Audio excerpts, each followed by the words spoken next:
Thalayolaparambu saint George പള്ളിയിൽ വൻ മോഷണം. തലയോലപ്പറമ്പ് സെന്റ് ജോർജ് പള്ളിയിൽ ഇന്ന് പുലർച്ചെ 12:30 വൻ കവർച്ച നടന്നത്. പള്ളിക്ക് ചുറ്റുമുള്ള കാണിക്കവഞ്ചിയെല്ലാം തകർത്ത നിലയിലാണ്. പള്ളിയുടെ സൈഡ് വാതിൽ കുത്തിത്തുറന്നാണ് മോഷ്ടാക്കൾ അകത്ത് കടന്നിട്ടുള്ളത്. കൈക്കാരന്മാരുടെ മുറി കുത്തിത്തുറന്ന് ഏകദേശം 2.5 ലക്ഷം രൂപയോളം കവർന്നതായി പോലീസ് അറിയിച്ചു. ഇന്നലെ ഭണ്ഡാരത്തിൽ നിന്ന് എടുത്ത തുകയും അൾത്താര തുകയും ജീവകാരുണ്യത്തിന് ലഭിച്ച തുകയുമടക്കമാണ് നഷ്ടപ്പെട്ടത്. തലയോലപ്പറമ്പ് പോലീസ് സ്ഥലത്തെത്തി അന്വേഷണം ആരംഭിച്ചു.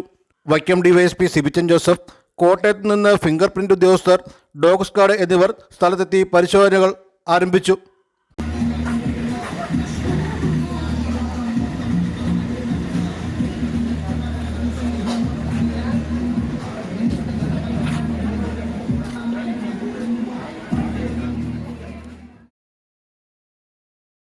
തലയോലപ്പറമ്പ് പള്ളിയിൽ ഇന്നലെ രാത്രി 12 മണിക്ക് ശേഷമാണ് ഈ മോഷണം ഉണ്ടായത്.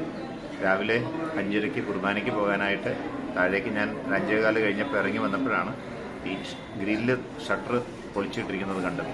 അപ്പോൾ നോക്കിയപ്പോൾ കൈക്കാരന്മാരുടെ മുറിയും തുറന്നു കിടക്കുന്നു. അവിടെ അപ്പോൾ നേരെ കൈക്കാരന്മാരെ വിളിച്ചു പറഞ്ഞു, പോലീസിനെ അറിയിക്കാൻ വേണ്ടി ഏർപ്പാട് ചെയ്തിട്ട് ഞാൻ 5:30 കുർബാനയ്ക്ക് പോയി. പിന്നീട് വിശദമായിട്ട് പരിശോധിച്ച് കഴിഞ്ഞപ്പോഴാണ് കൈക്കാരന്മാരുടെ മുറിയുടെ അകത്തു നിന്നുള്ള ഷെൽഫൊക്കെ തുറന്നു, അലമാരി പൊളിച്ചിരിക്കുന്നു, അതിനകത്ത് ലോക്കർ പൊളിച്ചിരിക്കുന്നു, പള്ളിയുടെ മുൻഭാഗത്തുള്ള നേർച്ചപ്പെട്ടി കുത്തി തുറന്നിരിക്കുന്നു, പള്ളിയുടെ അകത്തുള്ള 2 നേർച്ചപ്പെട്ടികൾ കുത്തി തുറന്നിരിക്കുന്നു, പള്ളിയുടെ ജംഗ്ഷനിലുള്ള കപ്പേളയുടെ നേർച്ചപ്പെട്ടിയും തുറക്കാനായിട്ട് ശ്രമിച്ചിട്ടുണ്ട്. അപ്പോൾ ഞങ്ങൾ കണക്ക് കൂട്ടുന്നത് ഏകദേശം 2 ലക്ഷത്തോളം രൂപയുടെ നഷ്ടം, അതായത് പണനഷ്ടം ഉണ്ടായിട്ടുണ്ട്. അതാണ് ഞങ്ങൾക്കുണ്ടായിട്ടുള്ള നഷ്ടം. അത് പോലീസ് വിശദമായ അന്വേഷണം നടത്തിക്കൊണ്ടിരിക്കുകയാണ്.